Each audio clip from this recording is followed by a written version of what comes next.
Niklas Breilin lentopalloilija ja asun tällä hetkellä Hildesheimissa Saksassa. Mä oon kotoisin Salosta, Suomesta tietty. Ja tää on mun toinen vuosi nyt Saksassa ammattilaisena ja 4. niin kuin ulkomailla. Että tätä mä oon tehnyt nyt ammatikseni 2017 vuodesta asti. Mä näin sut viime viikolla ensimmäisessä kotiottelussa. Olin aika vaikuttunut siitä. Miltä tuntuu puhua nyt suomea pitkästä aikaa? Viime vuonna meillä oli yksi suomalainen pelaaja ja se oli todella, ja sitten kun mulla oli ensimmäinen vuosi täällä, niin oli tosi helppo tulla. Sitten kun mä tunsin Fedorin myös, niin oli paljon helpompi tulla joukkueeseen sisään, kun puhui jonkun kanssa suomea ja sitten se näytti kaikki paikat. Ja, ja kyllä sitä nyt vieläkin niin kuin ikävöi sitä suomen kieltä. Ja nyt mun tyttöystävä itse tuli viime maanantaina, niin se auttaa vähän se. Pystyy pikkasen puhua suomea. Mutta kyllä sitä niin kuin alkukaudesta vähän niin kuin, aina ikävöi, kun joutuu vääntämään englantia. Mutta sä tunsit Fedorin niin kuin ennestään? Joo, mä olin myös pelannut hänen kanssa Suomessa. Hän on myös maajoukkueessa. Niin me tunnettiin aika hyvin, niin se oli aika helppo sit silleen. Ja siis on se nyt aina ulkomailla paljon mukavammin pelata jonkun suomalaisen kanssa. No joo. Kun meidän coachikin sanoi sitä, että sillä ei ole vähän ikävä suomen kieltä, kun ei kukaan ymmärrä sitä. No niin. Se on niin helppoa sitten. Miten sä oot asettunut Hildesheimiin viime vuosina? Yllättävän hyvin, että tää on aika kiva pieni kaupunki, mutta täältä löytyy niin kuin kaikki. Ja sitten tässä on niin lähellä Hannoveriakin, että ja sit junalla pääsee ihan kaikkialle ja autolla, niin tässä on yllättävän hyvä kyllä olla mun mielestä. Miksi sä päätit jäädä Chrysalisiin? Sulla oli varmaan muitakin hyviä tarjouksia viime kauden suoritusten jälkeen. Joo, itse asiassa mulla oli niin kuin buyoutti mun sopimuksessa. Mulla oli 2 vuoden sopimus tähän julkaistu aluksi. Yeah. Tietenkään, koska siinä oli buyoutti tiettyyn asti. Sitten kun se meni umpeen, niin sitten me julkaistiin se. Ja olin siis ihan tyytyväinen, että jatkoin täällä. Totta kai mulla oli pari ehkä semmoista, ketkä oli kiinnostuneita. Mutta sitten, en mä tiedä, varmaan se rahallinen ostosumma siinä oli. Mutta nyt kun me pelataan mestariliigaa ja meillä on taas ihan uusi joukkue ja täällä organisaatio on hyvä ja kaikki toimii ja niin fanit on ihan älyttömän hyvät. Joo, mä huomasin kanssa siellä pelissä. Niillä oli kaikki omia tanssiliikkeitä. On. Niin kuin Saksassa ylipäätään niin kuin jokaisessa urheilulajissa, niin yleisö on mukana. Yleisö on niin kuin ihan eri tavalla mukana. En mä tiedä, onko se alkoholi, mikä se on, vai onko se vaan sitten, että täällä osataan tehdä ottelutapahtumat paremmin. Tuntuuko se kans siinä niin kuin pelihetkessä eriltä? Vaikuttaako se yleisö? Niin joo, totta kai. Ja siis täälläkin on niin kuin, esimerkiksi Luunepuri on yksi hyvä paikka myös. Sinne kannattaa tulla katsoa peliä. Siellä on todella hyvä yleisö. Siis niin kuin, ihan sama minne Saksassa meet, katsoa ihan oikeastaan mitä urheilulajia tahansa, niin on aika hyvä tunnelma. Ja kyllä se sytyttää ihan eri tavalla kuin se, että kun vertaa vaikka johonkin koronavuoteen, kun me jouduttiin pelaamaan ihan tyhjilleen, niin se on ihan hirveet. Miten sä näet nyt tämän Chrysalisin joukkueen kokoonpanon tänä kautena? Onko se parempi vai huonompi kuin viime vuonna? Jos olisit kysynyt aikaisemmin tätä kysymystä, niin mä olisin ehkä sanonut, että ehkä hieman huonompi. Siis tosi vaikea sanoa, kun meillä on nuoria pelaajia niin. Ja sitten pari on Jenkeistä tullut just niin kuin ekaa vuotta Eurooppaa ja kaikkia uutta. Ei voi oikein sanoa silleen, että huonompi vai parempi. Mä uskon, että meillä on erilaisia pelaajatyyppejä. Et viime vuonna meillä oli hakkuri, joka oli niin siis iso äijä ja fyysinen äijä. Ja ihan erilainen niin meininki oli kentällä. Sitten nyt kun meillä on tosi nuori, sekin oppii vielä tuohon ja siis se on pelannut tosi hyvin. Ja nyt viime viikko oli semmoinen, niin että saatiin niin ulos mitattua meidän potentiaalia silleen, että voitettiin 2 tärkeää peliä. Et ollaan menossa niin oikeaan suuntaan joukkueen kanssa, mutta sanotaan, että olisi ollut kiva jatkaa viime vuoden joukkueella, koska se klikkasi niin hyvin. Mutta tosi vaikea sanoa tässä vaiheessa, että onko mitenkään huonompi tai parempi. Mä uskon, että meillä on parempia osa-alueita jollakin tavalla. Et siis aina muuttuu vähän se, että en mä tiedä, katsotaan keväällä sitten, että mikä on. Entä miten yhteishenki? Sekin varmaan vaikuttaa aika paljon. Siis viime vuonna se oli kans todella hyvin, että kaikki klikkasi. Ei ollut semmoisia konflikteja ihan hirveästi, mutta siis mekin puhutaan asiat aika suoraan reeneissä. Tietenkin nyt on taas eri Portugalista porukkaa, Israelista ja Jenkeistä. Ja kyllä niin kuin, siis, sitten kun on tarpeeksi työn porukan kanssa yhdessä, niin kyllä se jossain vaiheessa vähän räjähtää. Mutta kyllä mä uskon, että meillä on niin kuin aika hyvä yhteishenki tällä hetkellä. Tietenkin voittaminen auttaa siihen aika paljon, että jos se oltaisiin hävitty viime viikolla, mä uskon, että olisi pikkasen huonompi fiilis kaikilla tälläkin hetkellä ja sitten olisi enemmän painetta nyt seuraavaan kotipeliin. Miten sä sitten luulet, että miten teidän joukkue menestyy tänä kautena? Kyllä mä uskon, että meillä on ihan hyvät mahdollisuudet. Siis mun ainakin tavoite on henkilökohtainen ja varmasti joukkueellekin on tavoite päästä finaaleihin. Viime vuonna se jäi just yhdestä pelistä kiinni, mitä vielä johdettiinkin 1-0 ja toista kertaa taidettiin johtaa vielä jotain 14-8. Mä uskon, että me saadaan tosi hyvää kokemusta mestariliigasta, kovista peleistä. Ja se on semmoinen, niin kuin sanotaan, että se on hyvää reeniä myös meille, mutta totta kai me halutaan voittaa siellä ja pärjätä. Mutta mä uskon, että se ei ole meidän ehkä semmoinen ihan ensisijainen tavoite, että mentäisiin niin kuin jatkoa siitä, koska voidaan niin kuin ihan suoraan sanoa, että siellä on semmoisia joukkoja, jotka pystyy laittamaan penkiltä niin kuin aika hyvät kaverit myös kentälle. Että siis totta kai niin kuin, ei mitään peliä lähdetä häviämään, mutta siis mä siis voisin sanoa, että henkilökohtaisesti, jos ei olla finaaleissa, niin on aika pettynyt. Rado Parapunov lähti täältä vain muutaman viikon jälkeen. Mitä mieltä sä oot siitä? No, mä en oikein tiedä, että siis siinä oli varmasti seuralla ja coachilla ja kai siinä joku sopimusehtokin oli sitten, että milloin voi purkaa sopimuksen. Meille vaan ilmoitettiin jossain vaiheessa, tai itse asiassa olisiko päivää ennen vai samana päivänä, kun hän lähti sitten pois täältä, että sai niinku periaatteessa potkut. No, siis totta kai se on aina iso shokki tai semmoinen iso juttu joukkueelle, kun pelaaja lähtee pois. Ja mä tykkäsin hänestä niinku persoonana tosi paljon. Tosi mukava ja siis tosi kiltti ja hauska kaveri. Ja kyllä se niinku treenasikin ihan hyvin, mutta sitten en mä tiedä, siinä oli jotain tiettyjä asioita, mihin ei oltu tyytyväisiä.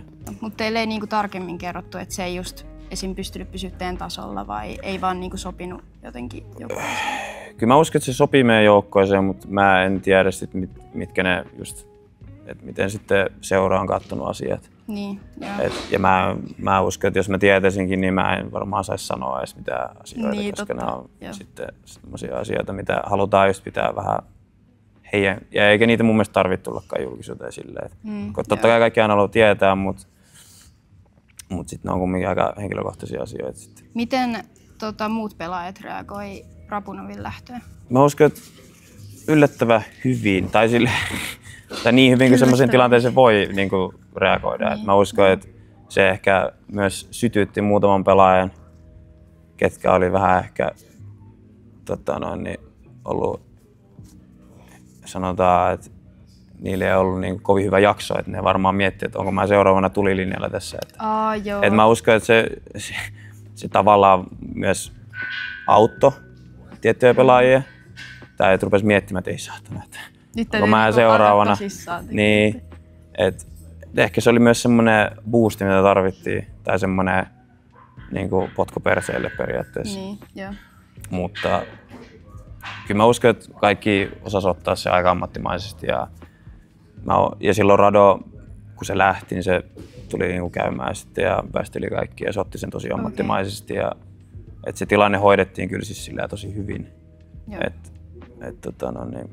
Siitä ei ollut niinku mitään, kenellekään jäänyt periaatteessa siitä mitään hampaakoloa, mutta täytyy laittaa hänelle viestiä jossain vaiheessa. Mitkä on sun henkilökohtaiset tavoitteet lentopalloilijana sekä seurassa että maajoukkueessa? No kyllä, mä oon puhunut itse asiassa mun managerin ja mun isän kanssa just tästä asiasta, että seuraava steppi olisi päästä jonnekin niinku oikein niinku isoon seuraan ehkä. Että se olisi semmoinen mun tavoite ainakin nyt lähivuosina. Sitten tietenkin pelata niin pitkään kuin vaan pystyy. Joo. Ilman loukkaantumista nyt ei ole vielä tullut mitään isompaa. Viime vuonna oli vähän selkävaivoja, mutta niistäkin sitten päästiin säikähdyksillä, selvittiin. Niin. No maajoukkoissa nyt on seuraavat 2 vuotta aika isoja. Meillä on MM-kisat Filippiineillä ja sitten on sitä seuraavana vuonna on EM-kotikisat periaatteessa, kotilohkoon silloin. Joo. Sinnehän nyt on iso tähtäys niin kuin, ja iso keskittyminen ja sinne reenataan koko ajan. Et varsinkin niissä kotikisoissa tai se kotilohko, niin silloin pitäisi tulla, mun mielestä ainakin pitäisi tulla menestystä niin kuin joukkueena maajoukkueessa. Mitkä asiat on sun mielestä sellaisia tyypillisiä suomalaisia juttuja? Ainakin se, että ollaan aika hiljaisia. Ainakin aluksi. Itse on ainakin, jos tuun uuteen paikkaan, niin on myös semmoinen vähän tarkkaileva ja semmoinen tosi varautunut.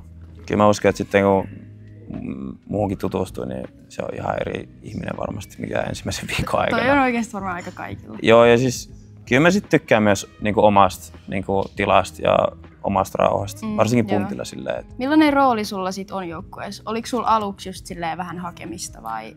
Siis varsinkin viime vuonna oli, koska se on aina, sit kun sä tuut uuteen joukkueeseen ja sit periaatteessa kun mä pelaan joka peli, niin mulla ei ole korvaajaa tai ei ole ketään, ketä laittaa tilalle, niin mulla ei myöskään kilpailutilanne. Niin se on aika, sanotaan, että se on aika mielenkiintoinen tilanne.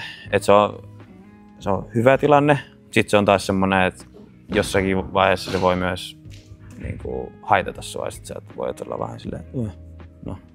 Siis iso rooli mulla on ja se niin kuin, sitten kun vielä oli suomalainen ennen mua, voitto oli ennen mua ja sitten kaikki oli tyytyväisiä siihen, niin sitten aluksi oli vähän semmoinen, asetti itselleen ainakin paineita, mikä on myös normaalia mulle, että mä asetan ainakin paineet ja tavoitteet aika korkealle.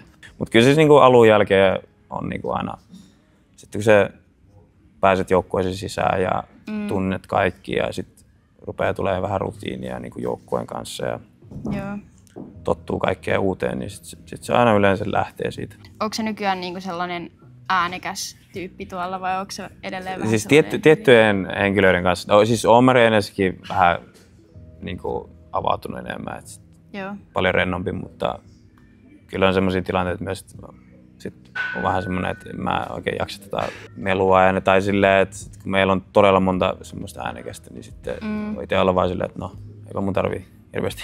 Antaa noiden hoitaa. Niin. Miten täällä Saksassa eläminen eroaa Suomesta? No täällä ollaan ainakin ihan todella tarkkoja tästä kierrättämisestä, sen mä oon huomannut. Ja, siis tää on yllättävän samanlainen kuin Suomi. Niin siis niin kuin asumiselta ja niin kuin meilläkin on hyvät lääkärit ja siis niin kuin lääkäriasemat ja mun mielestä mä en ole ihan varma, että miten se täällä hoituu, että onko se täälläkin se kaikille ilmasta. En ole ihan varma, mutta kyllä ainakin aina laadukasta hoitoa saanut, kun on pitänyt käydä jossain. Ja silleen. Siis totta kai isommat kaupungit täällä on ja vähän halvempaa täällä on jotkut ruuat ja tommoista, mutta tosi vaikea sanoa semmoista niinku tiettyä asiaa, mikä olisi niinku. Joo, et yleisesti aika sama. Yleisesti aika samanlainen. Onko sitten, tuleeko sun mieleen jotain, että mitä Saksa voisi oppia Suomelta tai mitä Suomi Saksalta? Suomi Saksalta? No ehkä nyt jos palataan taas tähän fanikulttuuriin, niin ehkä siitä voisi Suomi ehkä vähän ottaa niinku mallia. Niin, no siis ihan suoraan mallia melkein voisi ottaakin, mutta siis silleen, että ainakin vaikutteet on hieman. Niin ja Suomi voisi ottaa sen muuten Saksalta, että moottorityö voi ajaa niin kovaa kuin haluaa. Se on ollut ihan kiva. Se kyllä aika kova. Se on ihan kiva kyllä, se täytyy myöntää. Miten sun uusi hiustyyli syntyi? Ja miten sun joukkuekaverit suhtautuivat? Mulla on itse asiassa hauska, mulla on huono parturiaika ja mä oon leikkaamassa hiukset pois. Mä oon yleensä halunnut niinku vaihtaa mun hiustyyliä. Sitten kun mä kyllästyin niin mun hiustyyliin, niin sitten mä vaihdasin yleensä aika radikaalisti. Mulla oli nuorena tosi paljon, siis tietenkin kaikilla oli ananas. Joo. Mä rupesin ärsyttää se. Mä olin silleen, että mä haluan jotain muuta ja sitten silloin korona-aikana, 2020 mun mielestä, mä otin permiksen. Silloin myös permis tuli aika niin kuin yleiseksi. Joo. Ja niin mä otin permiksen, sitten mä tykkäsin siitä ja sitten mä otin sen pois, sitten mä heitin niinku ihan siiliksi sen jälkeen. Sitten mä aloin taas kasvattaa ja sitten mä otin taas permikseen. Sitten se oli viime vuonna, mutta sitten se oli tosi pitkä. Se oli ihan tänne silmille asti. Okay. Sitten mä ajattelin, että no, sitten mun tyttöystävä tykkäsi niinku takatukasta. Sitten mä rupean kasvattaa nyt takatukkaa, mä en ikinä kasvattanut sitä. Sitten mä rupesin kasvattaa, sitten se oli aika pitkä prosessi. Ja nyt se on tämmönen. Millainen on sen sitten seuraavan käynnin jälkeen?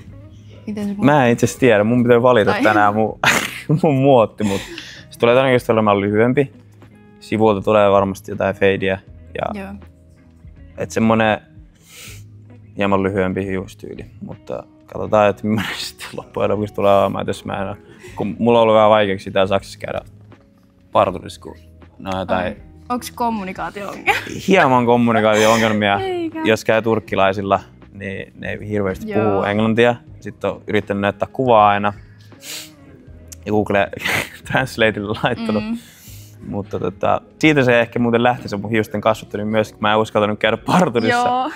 Ja sitten se vaan kasvoi. Ja sitten mä kävin Suomessa yhdessä vaiheessa viime vuonna. Kävin viikonlopun ja kävin sitten parturissa siellä Suomessa.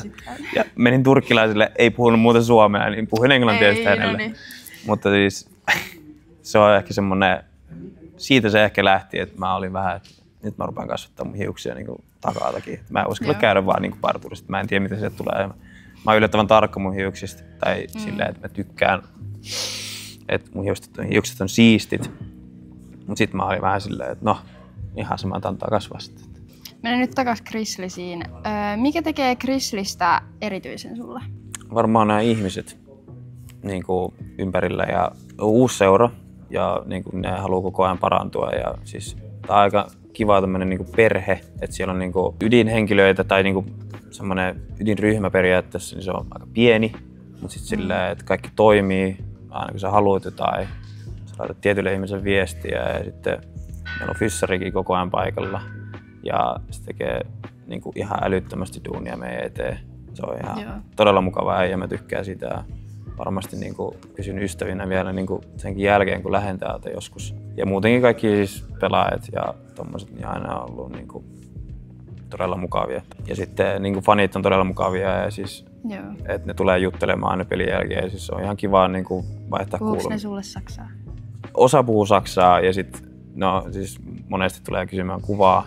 Joo. Niin sen mä oon oppinut, että mitä ne kysyy. Ja sitten mä vastaan, että kyllä nyt voi ottaa kuvaa. Ja sitten joku tulee kysyä nimmaria tai sitten ihan vaan kysymään kuulumiseen. Ja sitten mä vastaan, että no, et voiko puhua englantia. Ja jos ei vieläkään puhu englantia, sitten mä vaan nyökyttelen siinä ja oon silleen kiltisti.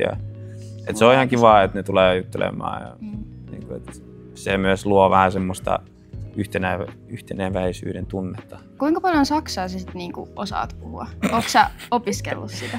Mä en itse asiassa ikinä opiskellut saksaa, mä oon opiskellut muutamaa muuta kieltä kyllä. Mä pelasin muutaman vuoden Belgiassa, niin mä hieman opin niinku hollantia tai sitä flaamia, mitä ne puhuu siellä. Joo. Et sieltä on muutamia sanoja, mitkä on niinku aika samanlaisia kuin Saksassa, niin sit mä tunnistan joitakin niitä. Joo, okay. Ja sit mä pystyn jotenkin yhdistämään jotakin sanoja ja jotakin lauseita sitten, mutta ei niinku... Muuten ei. Joo, ja siis se on hyvä, että meillä ei puhuta ihan hirveästi saksaa, kun meidän coachikin on ollut, niinku, no okei, se osaa puhua saksaa kyllä, mutta niinku, pääkieli on kumminkin englantia. On niin paljon porukkaa, ketkä ei puhu saksaa, niin ei oikeasti saksaa ei hirveästi kuulu meidän kopissa tai treeneissä tai missään. Onko sulla tullut just sellaisia tilanteita, itsellä on tullut, että voisi niinku lisätä jotain, mutta sä et tiedä sitä käännöstä, niin sit sä et voi niinku sanoa sitä. Englanniksi vai? Niin. Siis joo, ihan päivittäin tulee semmosia tilanteita, mutta sit mä oon oppinut myös, että voi vaan jättää jotain sanoja. Sanoa vaan. Niin, totta. Ja sit ei nyt kukaan, paitsi jenkit tietenkin puhu täydellistä englantia. Mutta ei täällä kukaan puhu niinku täydellistä englantia. Ja mä oon ollut vähän silleen, ja kaikki muutkin on ollut silleen, että no, et eipä tässä nyt ei ketään kiinnostaa. Et jos se nyt on ymmärtää sen, niin ei se nyt niinku haittaa. Kuvaile sun nykytilannetta Grizzlyssä yhdellä sanalla. Yhdellä sanalla. Vahva.